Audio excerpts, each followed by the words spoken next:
اللہ پاک نے قرآن میں فرمایا ہے کہ اور تم مجھے ویسا ہی پاؤ گے جیسا میرا گمان کرو گے۔ یہ سب ہم پڑھتے ہیں لیکن سمجھتے نہیں۔ کیا تم جانتے ہو کہ جب حضرت موسیٰ کے پیچھے فوج لگی ہوئی تھی تب اللہ نے کیوں سمندر کو 2 حصوں میں بانٹ دیا؟ کیا تم جانتے ہو کہ جب حضرت ابراہیم کو آگ میں جانے کا حکم دیا گیا تو اس نے آگ کو کیوں ٹھنڈا کر دیا؟ کیا تم جانتے ہو کہ اس نے یوسف کو کنویں میں کیوں پالا؟ کیا تم جانتے ہو کہ اس نے حضرت ہاجرہ کو صحرا کے درمیان میں زمزم کیوں دیا؟ کیوں اس نے حضرت یونس علیہ السلام کو مچھلی کے پیٹ میں محفوظ رکھا؟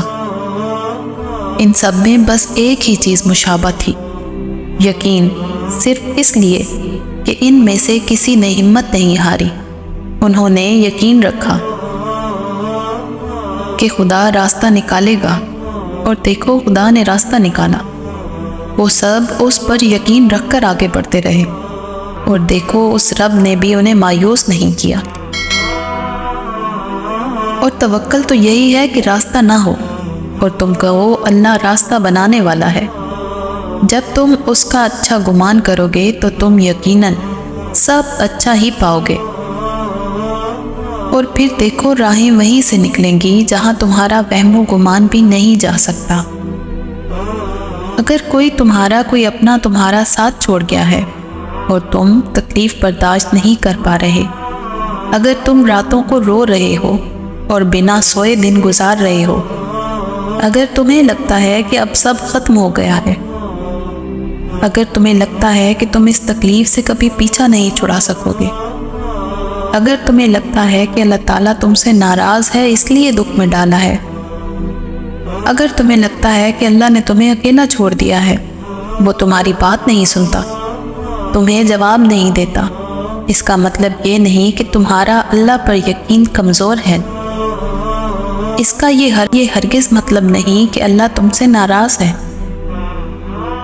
اس کا یہ مطلب بھی بالکل نہیں کہ وہ تمہارے آنسو نہیں دیکھ رہا۔ اس کا مطلب یہ بھی نہیں کہ تمہیں اس کی مصلحت پر بھروسہ نہیں ہے۔ یہ تو تمہارے خالص احساسات ہیں، کیونکہ حضرت محمد صلی اللہ علیہ وسلم بھی اپنی والدہ کی قبر پر روئے تھے۔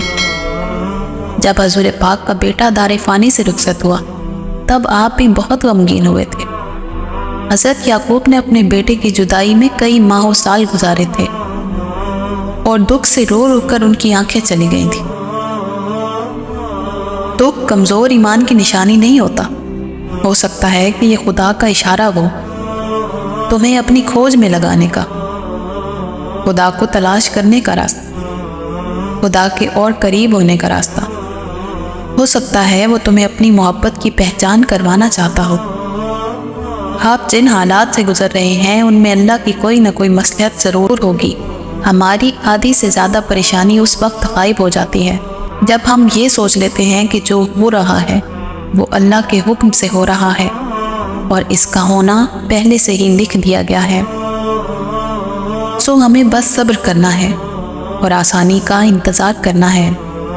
آپ کو ابھی اس وقت جو بھی پریشانی لاحق ہے، آپ کے حالات آپ کی توقعات سے الٹ ہو گئے ہیں، آپ کو کل کی فکر ہے، آپ کا دل دکھی ہے، جو بھی احساس آپ کے دل اور دماغ کو گھیرے ہوئے ہیں، آپ نے اس ہر خیال اور احساس کو بلا کر اپنے دل میں اللہ کا خیال لانا ہے۔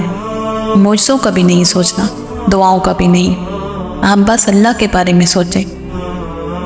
وہ رحم جو وہ ماں کی کوکھ سے لے کر اب تک آپ پر کرتا آیا ہے، اس رحم کو سوچیں۔ آپ ان لمحات کا سوچیں جب آپ کو بچانے والا کوئی نہیں تھا اور اللہ نے آپ کو بچا لیا تھا۔ آپ اس وقت کے بارے میں سوچیں جب آپ کو کہیں سے بھی مدد کی امید نہیں تھی اور اللہ نے آپ کے لیے مدد کے وسیلے بنا دیے تھے۔ آپ بس اللہ کی ذات کے بارے میں سوچیں، ابھی کی دعاؤں کی قبولیت کو بول جائیں، بس اس رحمان کی محبت کو سوچیں جو عالم ارواح سے لے کر اب تک ہم سے کرتا آیا ہے۔ ہم نے کبھی اللہ پر یقین رکھا ہی نہیں، ہم نے کبھی اللہ کے فیصلوں پر اور اللہ کی ٹائمنگ پر بھروسہ ہی نہیں رکھا۔ ہم نے کبھی یہ بات سمجھنے کی کوشش ہی نہیں کی کہ جو دروازہ اللہ نے بند کر دیا ہے اس دروازے کو ہم جتنے مرضی دھکے لگا لیں، اس نے تب تک نہیں کھلنا جب تک اللہ کا حکم نہیں ہونا۔ اسی طرح جو دروازہ اللہ نے ہمارے لیے کھولا ہے اسے ہم جتنا مرضی چاہے بند کر لیں، مگر اس نے تب تک بند نہیں ہونا جب تک اللہ نے نہیں چاہنا۔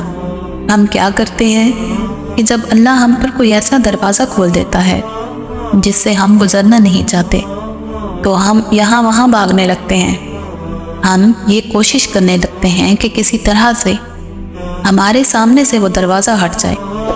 ہم حقیقت کو تسلیم نہیں کرنا چاہتے اور ہمیں لگتا ہے کہ آنکھیں بند کرنے سے وہ کھلا ہوا دروازہ بھی بند ہو جائے گا، جبکہ ایسا نہیں ہوتا۔ وہ دروازہ تب تک بند نہیں ہوتا جب تک آپ اس سے گزر نہیں جاتے۔ معاملہ بڑا آسان اور سادہ سا ہے۔ آپ خود اپنی مرضی سے ہمت کر کے اگر اس دروازے سے نہیں گزریں گے تو اللہ آپ کو گھما پھرا کر آپ ہی کے راستوں سے واپس آپ کو اسی دروازے تک لے آئے گا۔ یعنی آپ کے پاس اللہ کے فیصلوں کو ماننے کے علاوہ کوئی دوسرا راستہ ہی نہیں، بالکل اسی طرح جو دروازہ اللہ نے آپ پر بند کر دیا ہے۔ آپ بھلے اسے توڑنے کی کوشش کریں، آپ اسے زبردستی دھکا لگانے کی کوشش کریں، آپ اس کے سامنے بیٹھ کر گڑ گڑائیں، اس کے سامنے روئیں، پھر بھی وہ تب تک نہیں کھلتا جب تک آپ اللہ پر توکل رکھنا نہیں سیکھ جاتے۔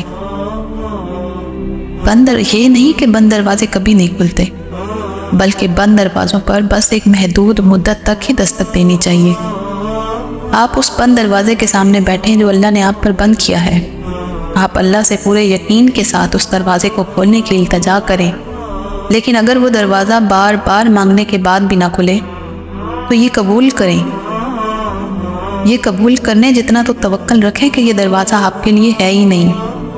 اللہ نے اس سے بھی خوبصورت اور بہترین دروازہ آپ کے لیے چن رکھا ہے۔ آپ کو بس اس بند دروازے کے سامنے سے اٹھ کر چلنا ہے جہاں اللہ آپ کو لے چلے۔ آپ نے ضد نہیں کرنی، آپ نے اپنی ساری زندگی اس ایک بند دروازے کے لیے خراب نہیں کرنی۔